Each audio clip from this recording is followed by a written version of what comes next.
What was missing? The return of the Nameless Namekian. The evil Babidi has released Majin Buu. In an attempt to defeat the monster, Vegeta sacrifices himself.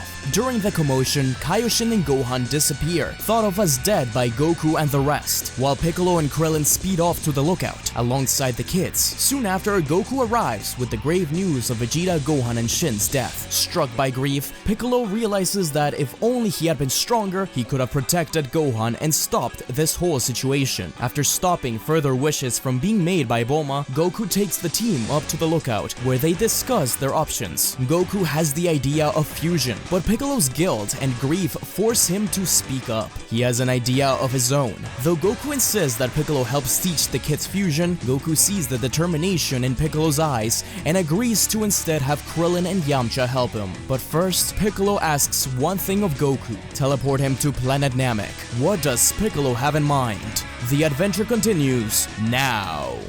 Namek, you're not planning on wishing Buu away, are you? Because that's not gonna work. No, but you won't like the idea if I tell you. Whatever it is, Piccolo, I trust you. Let's go. Goku places 2 fingers on his forehead as he grabs onto Piccolo and teleports him to planet Namek. There, a group of Namekians were startled by the sudden appearance, but relieved to see their old friends, some even calling Piccolo Nail, and others asking about Dente. Piccolo smiles at them, even if it is a little uncomfortable. Goku says that this brings back memories. Murray, the Grand Elder of Namek, steps out of a house, asking what the meaning of this visit is. Piccolo explains that he needs to use the Dragon Balls. Murray tells the elders of the region to get them together. No questions asked, for the saviors of the Namekian people, but Goku turned to his friend. What do you have in mind? When I fused with Kami, I got incredibly powerful, despite him not being nearly as strong as us at the time. I think I can do it again. You don't mean... Though I am him, he is also a separate entity. Perhaps this could work, but... Goku looks at Piccolo in the eyes. There's a clear uneasiness behind them. He is no longer the demon he was before, but Goku trusted his friend. Alright, I'll return to Earth and keep teaching the kids. We'll see each other again sometime. I'd likely be gone by the time you return. Alright, take care, old friend. The two shake hands, a spark of electricity forming from their years of rivalry and friendship. Goku teleported away. As he continued to teach the kids, Piccolo was presented with the Namekian Dragon Balls. The Namekian Dragon God is summoned, and Piccolo begins to speak Namekian to it. Horunga, bring forth the soul of my father, the Demon King Piccolo! I have granted your wish. Porunga's eyes flashed red, as Piccolo felt a dark presence around him. For my second wish, I wish you to revive him. Though we share memories, he is not me. Murray questions Piccolo's choice, worried about the energy he feels. Even if weak, the darkness is palpable. A flash of light shines, revealing the shape of a tall man in dark purple, very similar to Piccolo. King Piccolo's eyes clear, looking around in delight at seeing all these fellow demons. Had his children finally brought him back to rule the Earth? But why did Earth look like some kind of green mess? Piccolo floated over to his father. King Piccolo looked at him. What is it? Time for the Demon Clan to walk the Earth once more? Piccolo let out a small laugh, saying, No, not exactly. There is a being more powerful than anything they could have possibly imagined on Earth. King Piccolo laughed in response. Why would he defend a planet he planned on conquering? Junior explained that without that planet, then there would be nothing else to conquer. You may be my kin, but I'm not going to lend anyone my power, especially not that presence. You're Kami in disguise! Piccolo saw that there was no reasoning with him. He would have to show him his power. In an instant, Piccolo disappeared and reappeared in front of the Demon King, slamming his fist against his gut, just hard enough to make him fall to his knees, but not knock him out. He held his stomach in pain, with Piccolo proclaiming that that isn't even a fraction of his power. Above that, Piccolo was going to continue, but suddenly he snapped, turning his head. He sensed something incredible. He could feel Goku's energy all the way on planet Namek. What was the meaning of this? Though King Piccolo did sense something that worried him, his senses just weren't nearly as refined as Piccolo's own. So, instead he took the chance to attack him. Without even looking, Piccolo flicked him back. King Piccolo was sent flying into a house, but Piccolo rushed to stop him from destroying it. Defeated, the Demon King looked up at his son. He didn't have an option, did he? Even if he did give up his individuality, would that mean that he would have his power too? Would he have any influence over the young Namekian? Tell me, that power just now, Will we ever be able to reach it? I'm not sure, but we'll evolve and be stronger than ever before. And aren't you afraid you could end up like me at the end of it? No, I no longer curse our fate. There was always good in us. We'll see, my son. I see I have no option. Use my power. Make us stronger than we ever could have been individually. In the name of the Demon Clan.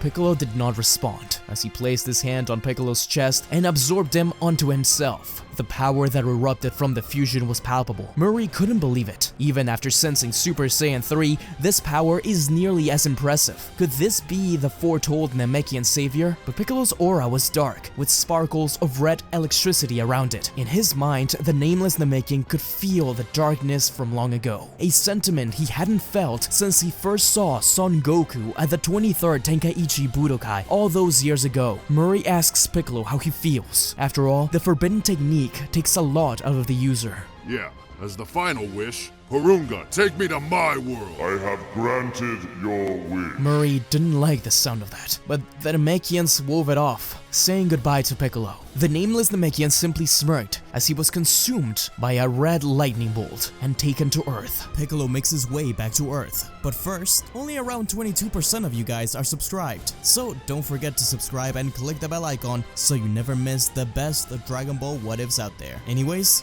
the hunt for Majin Buu continues. On Earth, seeing as the fusion progress was taking longer than anticipated without Piccolo, Goku had the idea of having Goten, Trunks, Krillin, and Yamcha enter the time chamber to train. They weren't gonna stay a whole year, just a few days. Meanwhile, Majin Buu had encountered Mr. Satan, and he was changed by the evil on Earth, thus birthing Super Buu. Piccolo arrives back on Earth, as a cheerful Dende and Popo greet him, but they stop themselves once they sense his presence. It's clear that he's much stronger than before, but Goku had left, and Piccolo goes inside the lookout, searching for something, getting some supplies it seemed. Piccolo asks about the kids, with Dende telling him what they were up to. Piccolo tells them that if they get done fast, then to have them join him in the battle against Super Buu. You're not planning on going by yourself right now, are you? Buu has changed, he's even stronger than before. As am I. Piccolo burst his aura open and headed down to face Super Buu. Dende and Popo were left worried. The desolated city lays in ruins, its once vibrant streets reduced to rubble, smoke and dust filling the air, casting a gloomy haze over the devastated landscape. Super Buu, a powerful and malevolent being, stood at the center of the chaos, his sinister laughter echoing through the empty streets. Piccolo descended. A cold, ruthless aura surrounded him. Super Buu recognized him from his time as Fat Buu. Could this be the warrior Goku promised him a fight with? Saying that he was too late, patting his tummy, as if to say that indeed he had eaten the city already. Piccolo's expression remained unchanged, his darkened heart devoid of compassion for those innocent lives. His focus was solely on avenging the one who had been hurt the most, Gohan. Without another word, Piccolo unleashed his power, charging at Super Buu with blinding speed. His fist collided with Buu's body, sending a shockwave rippling through the area. Each blow carried the weight of Piccolo's anger and determination as he relentlessly assaulted the foe. Super Buu laughed. This was fun. He was actually a challenge this time. Their battle intensified, energy blasts erupting, and clashes shaking the very foundation of the city. Buildings collapsed under the immense pressure of both warriors. Super Buu was formidable, but he found himself outmatched by Piccolo's newfound strength and merciless combat style. Even his candy beam was useless as Piccolo dodged and weaved, getting in closer and unleashing a demon flash point blank. But Super Buu's regeneration was too incredible. Just as he began to reconstruct himself and was about to unleash a barrage of ki bullets up to the sky, a burst of energy signaled the arrival of a new warrior, Gotenks, the fusion of Goten and Trunks, who had been training tirelessly to face this very threat. With an exuberant smirk on his face, Gotenks joined the battle. Piccolo rolled his eyes. Maybe he should have taught the kids. It took them a lot longer than they would have if he had taught them. Clearly, Krillin and Yamcha were just not equipped. Even so, Piccolo was impressed, but he didn't think Gotenks was needed any longer. Lame! I don't want to be treated like a kid anymore! Get ready! Gotenks, in his Super Saiyan form, unleashed a flurry of punches and kicks to Super Buu, while Piccolo fought right by his side. Super Buu was caught off guard, struggling to keep up with Gotenks' unpredictable moves and Piccolo's relentless attacks. Piccolo smirked at the kids' progress, the two fighting side by side and sometimes even getting in the way of one another. With their powers combined, there was no way they'd lose. Piccolo used his Hellzone grenade on Super Buu, while Gotenks used his Kamikaze Ghost at the same time. Super Buu had no way to defend himself at this. The explosion explosion leaving Buu reeling, desperately trying to defend himself. Piccolo recognized the opportunity he had been waiting for. He analyzed Super Buu's weakened state and noticed the momentary lapse in his defenses. Piccolo swiftly withdrew from the battle, focusing his energy on a specific technique. While Gotenks kept Super Buu occupied, the darkened Namekian began to gather energy, forming a mystical seal in the air before him. The technique required intense concentration and precise execution. With the container ready and Gotenks trapping Super Buu for a second with his galactic donuts, Piccolo unleashed the Mafuba, an evil containment wave that sought to trap Super Buu in that small container Piccolo had gotten from the lookout. The seal glowed brightly, drawing Super Buu closer and closer. Super Buu's cries continued to echo through the city until they started to drown out. The container sealed shut, leaving Super Buu trapped in there. Battle had taken its toll on the city, leaving a trail of destruction in its wake. The once thriving metropolis now laid in ruins. Piccolo stood amid the wreckage, his darkened demeanor unfazed by the devastation. Yeah! Another victory for the mighty Gotenks! The Namekian didn't find this amusing. He simply looked at the Mafuba bottle in his hand. Truly, Super Buu was a powerful weapon, and he couldn't afford anyone getting a hold of it anymore. Gotenks looked at the grounds. They had really done a number of this city, huh? Not the most heroic thing to do, but at least the threat of Super Buu had been neutralized, right? Gotenks chuckled when he was left speechless, his jaw hitting the floor as Piccolo swallowed the Mafuba bottle. What the hell was that? Piccolo said that this way no one could ever use Super Buu against him, and it would be safe. Gotenks was disgusted and worried, saying that they should probably get back to the others. While flying, Piccolo thinks about the position he is in now.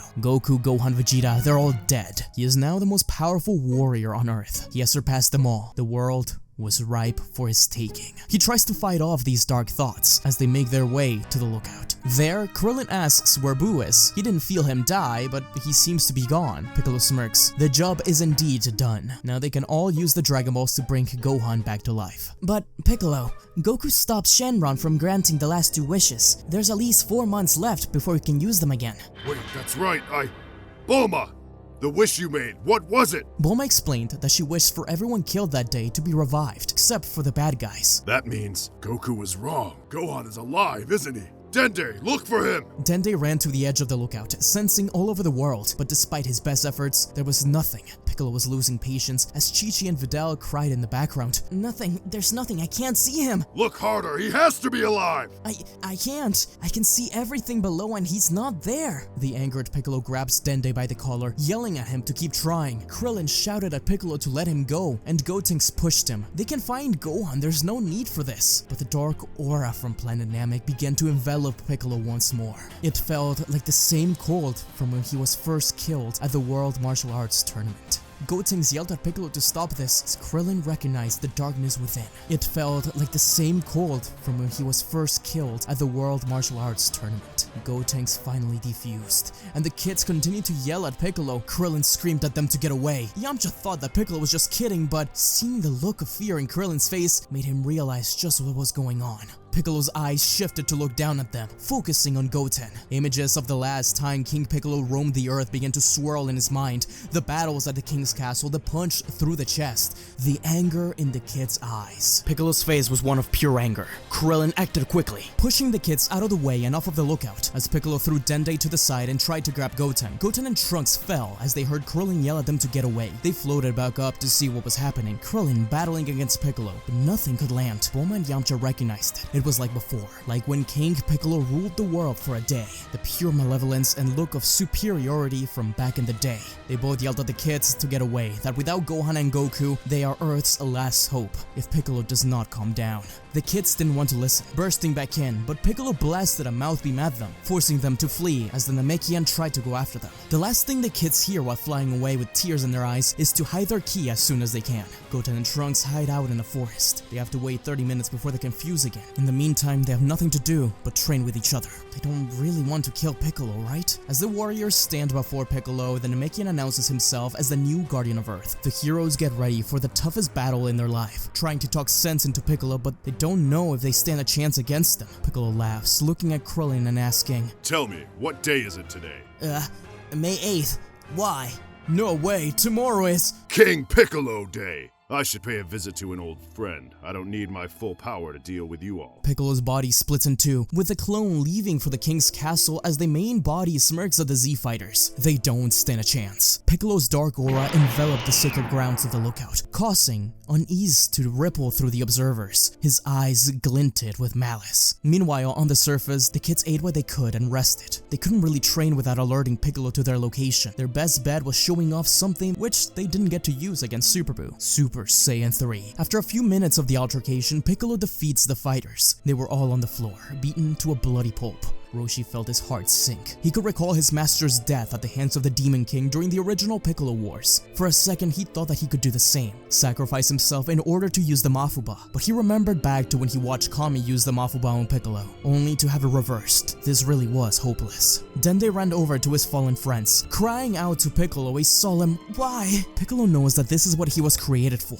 The last words from his father to him as he was born was to avenge King Piccolo and take over the world, but Dende begs him to let him heal them. They'll die otherwise. Piccolo remains quiet as Dende continues to cry out. "Please, Piccolo, we can't let them die.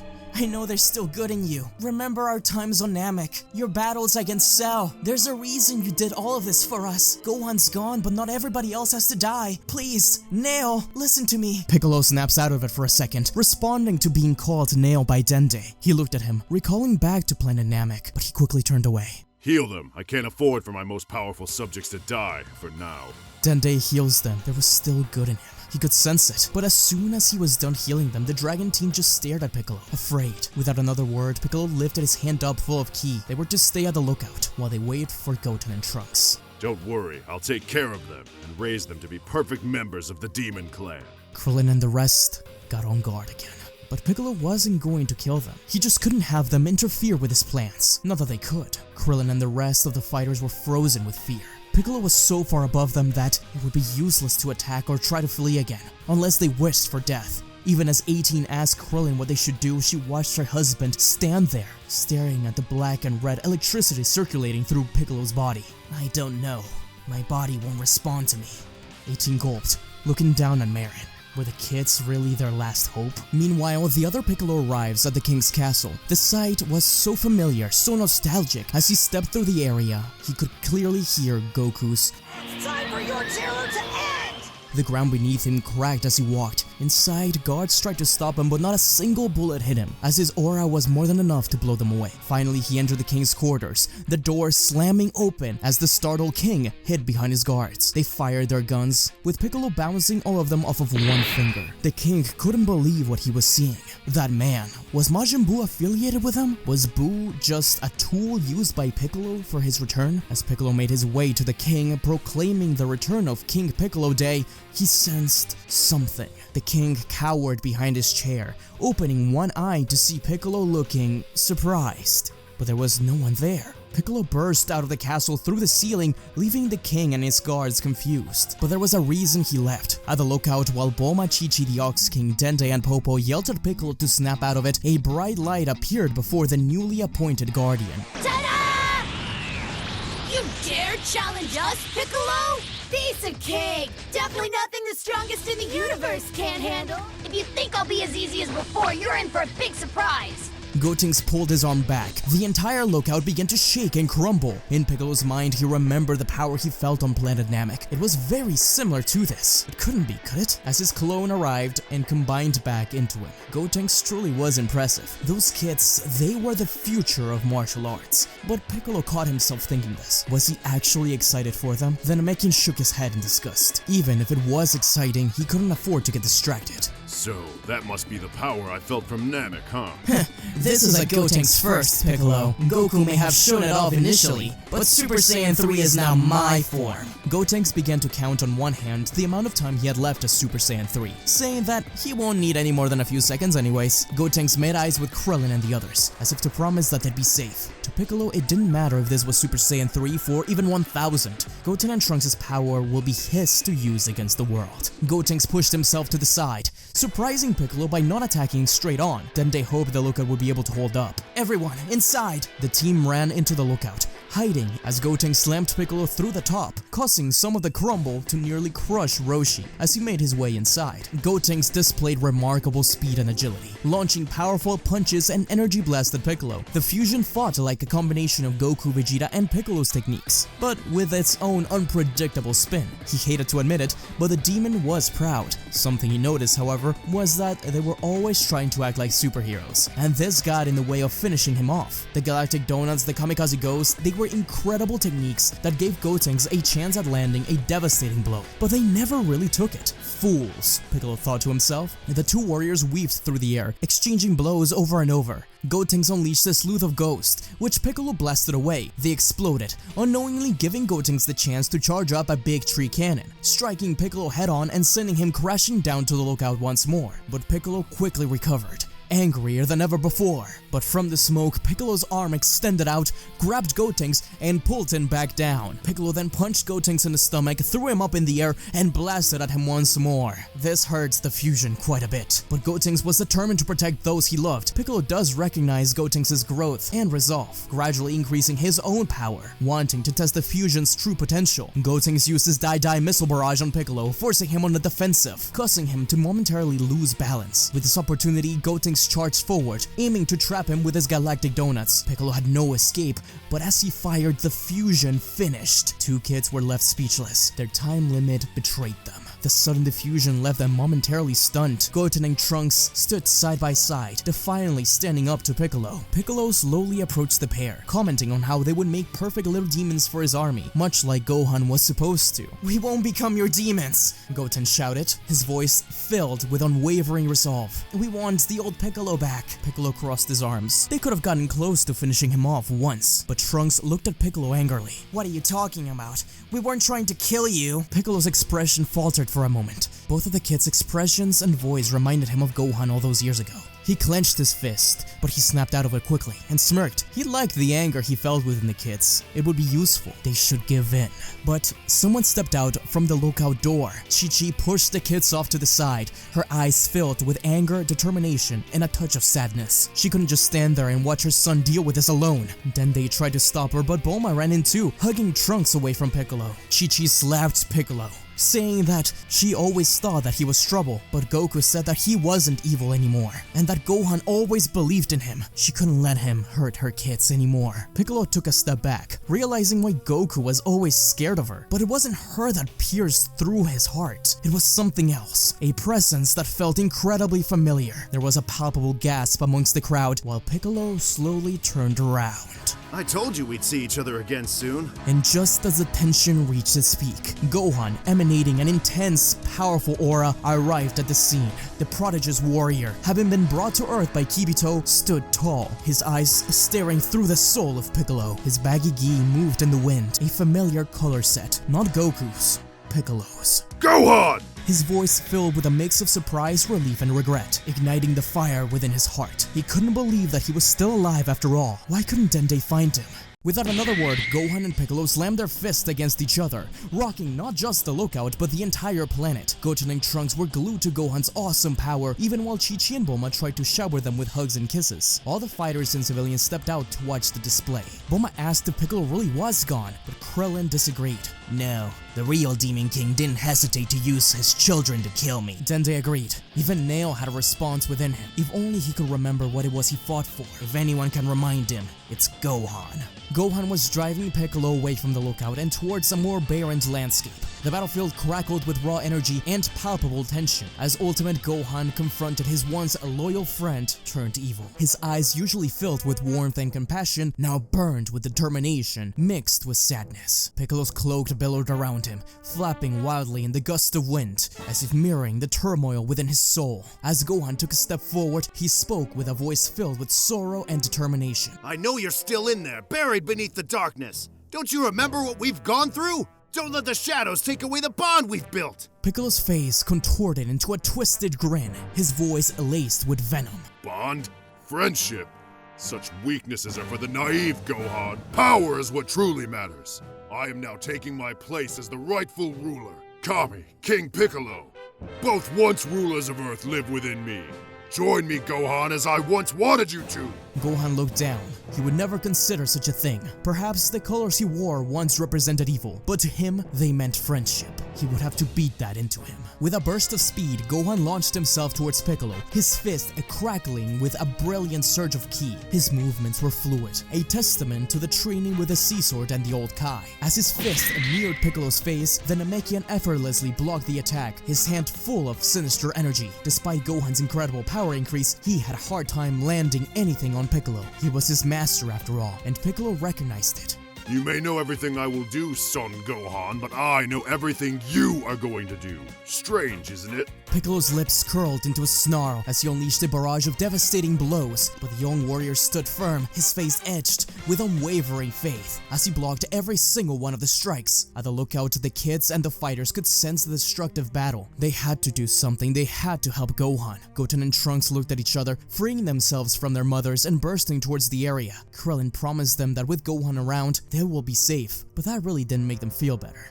Popo had tears in his eyes. He could really sense it. This was the nameless Namekian Kami struggled with all those years ago. Could there be a way to stop this evil side without expelling it out like he did? Clearly, Piccolo wouldn't do it voluntarily. Dente commented on how Piccolo responded to the name Nail once again, as if he remembered his time on Namek. If only there was something like that they could capitalize on. Popo sprung up, remembering something. Yunzabit Heights. Telepathically, Dente contacted Gohan, telling him that if there's anywhere to take the fight, it's Yunzabit Heights, the place the nameless Namekian landed in and waited for his parents for years. Gohan smirked. Gohan continued to press forward. The once noble Namekian's voice boomed with malice. You're a fool, Gohan. Darkness offers powers beyond your wildest dreams, don't you see? Without Goku and Vegeta, we are now the strongest beings. Join me and together we'll reshape this world. That's where you're wrong, Piccolo. I won't ever succumb to that darkness, because we aren't the strongest beings. I am. And I'm my father's son! Gohan's resolve crystallized, his voice cutting through the chaos of the battle. Piccolo covered his eyes, and he was caught off guard as Piccolo was uppercutted into the sky, while Goten and Trunks appeared to support Gohan, firing a couple of blasts at Piccolo. Gohan smiled at them, but told them that this was dangerous. Trunks and Goten insisted that Piccolo is their friend too. Piccolo's clothes were very damaged. Blood covered his arm. Standing before him was 3 members of this dragon team, feeling stronger than ever even if they were outclassed. Goten and Trunks stood stronger than ever, even if outclassed. Piccolo descended down after recovering, ripping his cape and turban off. He finally accepted that Gohan would not join him. It was time to end things. Despite their efforts, Piccolo's newfound malevolence proved to be an immense challenge. He began to deflect their attacks, countering with devastating blows left and right. But Goten and Trunks were in sync. It was impeccable. Even if their power lacked, it was enough to surprise Piccolo and leave him open for attacks from Gohan. But the kids slowly began to falter. Their limits were being tested. Bruised and battered, they fought with every ounce of their strength, refusing to yield. But Piccolo was getting annoyed and wanted to get rid of them, unaware that he was being led into somewhere in particular.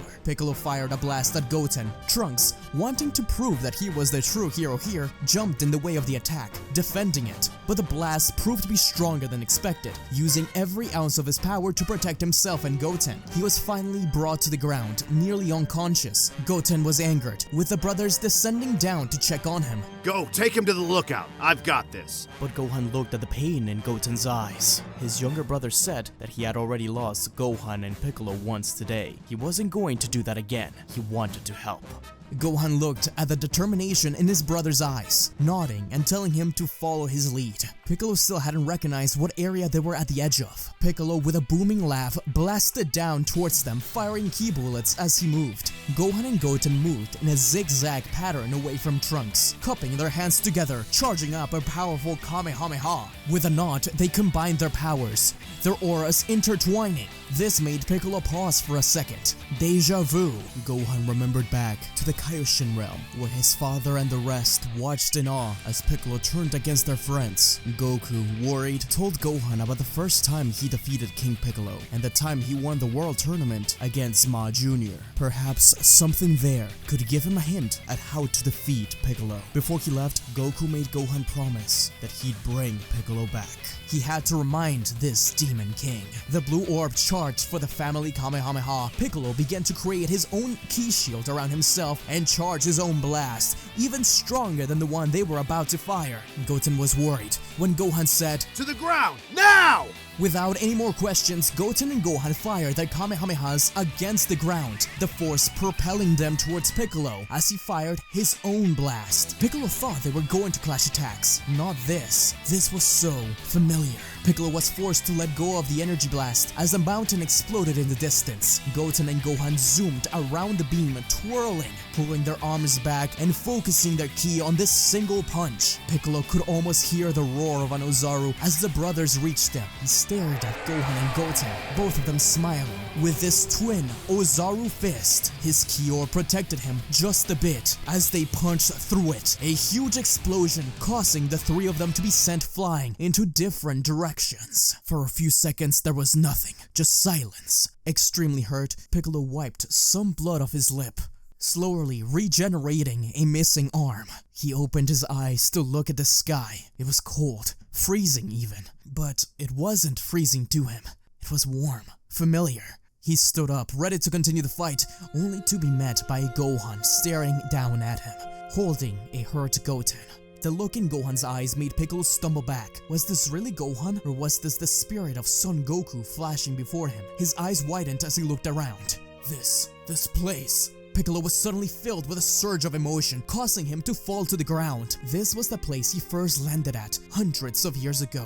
A place he called home, where he was abandoned by his parents. A place he left in order to become the guardian of Earth. The reason he expelled Piccolo out of his body in the first place. Piccolo gasped in pain, as in his mind he came face to face with his father. This is what you were meant to do. It is your birthright. If you won't use it, then I will. You stooped as low as uniting with that weakling Kami. But there was a reason he split from me. He couldn't handle the darkness I brought. You were nothing but a nameless. What was it? Right. Without me, you were nothing but a nameless Namekian. Mr. Piccolo, listen to me! The demon you were before doesn't define the warrior you are now. Even though you were born for destruction, you've changed past that. None of us would be here without you. Whatever the reason you trained me for may be, your sacrifice proved that you had changed. Remember, Mr. Piccolo. Remember the battles against the Saiyans. You are the one who's weak, and I pity you. I rose above you. I surpassed you. Maybe long ago I was the nameless Namekian you propose I was. But thanks to Gohan, to Goku, Goten, Trunks, Dende, Popo, my allies, and even our enemies, I now have a name. My name is Nail. My name is Kami. My name is Piccolo! As Piccolo screamed this out, his aura expanded to reach his father, slowly making him disappear. The last thing he heard was his father's voice. I will always be a part of you. A brilliant surge of light engulfed Piccolo, radiating with indomitable power. The darkness that had plagued him for this long shattered into shards of glass, dissolving into the ether. The triumphant Namekian stood tall once more, his spirit renewed, his soul cleansed, but his power remained. He was whole once again. Gohan, his eyes brimming with tears of relief and joy, rushed forward and hugged Piccolo in a tight embrace. Gotenks joined in, a sense of profound gratitude washing over him. Piccolo smiled at Gohan, thankful that this time he had been saved by his student. Truly, he has surpassed him. He placed a hand on Gohan's shoulder and spoke with gentleness, thanking him for everything. But he stumbled on himself. He was extremely hurt. He could barely stand up. There was no more words needed. Gohan knew that Piccolo was grateful. With a renewed sense of purpose, Gohan, Goten, and Piccolo set off to retrieve Trunks and return to the lookout. The battle had taken its toll, but the darkness had been vanquished, replaced by a glimmer of hope and the promise of peace. As they made their way back, they carried with them the knowledge that, united, they could face any challenge that laid ahead. And so, peace finally returned to their lives, born from the unbreakable bond that they held together. The Dragon Balls were later used to set the world back to how it used to be before Piccolo and Buu's attacks. They revived those killed, including Vegeta, and made the world forget about the terrible day King Piccolo returned. Piccolo placed the Mafuba jar within the furthest reach of the time chamber, ensuring Super Buu could not be freed. And so, things returned to normal, with Goten, Trunks, and Videl training at Piccolo's new home at Yonsabit Heights. He had finally moved away from the lookout. He needed this. Gohan arrived late, just in time to hear Videl comment on how Piccolo was a much better master than Gohan. The Saiyan apologized for his lateness, saying that it was great to see them all again. Piccolo smiled at him. It had been a couple of years since he last hurt his father, but he was always a bit unsure if he was completely gone. It's good to see you too, Gohan. Are you ready? Right. Training begins now. Thank you so much for watching, everyone. I really hope you enjoyed that one. It was a tough one to make, but I think it was worth it. I think I explored some cool stuff with Piccolo there, a character that I don't get to use that much often, so it was a lot of fun. Shout out to the patrons of the channel. This video would not be around if it wasn't for you guys. Patrons get sneak previews of videos early and even sometimes full videos. So if you want to support the channel, then be sure to consider joining the Patreon. Shout out to the Patreons: Orange Creamsicle, Sunbloom, The Flower Gen, Chris Macareno, Yo Mama 420, Maolik, Daddy, Sabre Samurai, Beastie Man 420, Faisal Ashraf, Ako, Giovanni Jimenez, Zanos, D-Man for Life, Marlon Gonzalez, Blaze 9526, Craze PlayStation CK, Free Flow Highway, Mystic Angel, Shane K, True Lightning Striker, Ghost 1571, Kaiser Jirachi, Trent Rules, D-Man Plays 22, Jim G, Jerome Foster, Saliel Paranjape, Keith Grimes, The Legendary Warrior, Dreadpool, and Samuel Randall. Thank you guys so much for joining me. I really hope you enjoyed. Be sure to share with friends who like Dragon Ball, and if you haven't checked it out, I have a Dragon Ball iceberg that's full of awesome information that you guys may or may not have known about. Part 2 is coming soon. Link in the description. Anyways guys, until we meet again. See ya!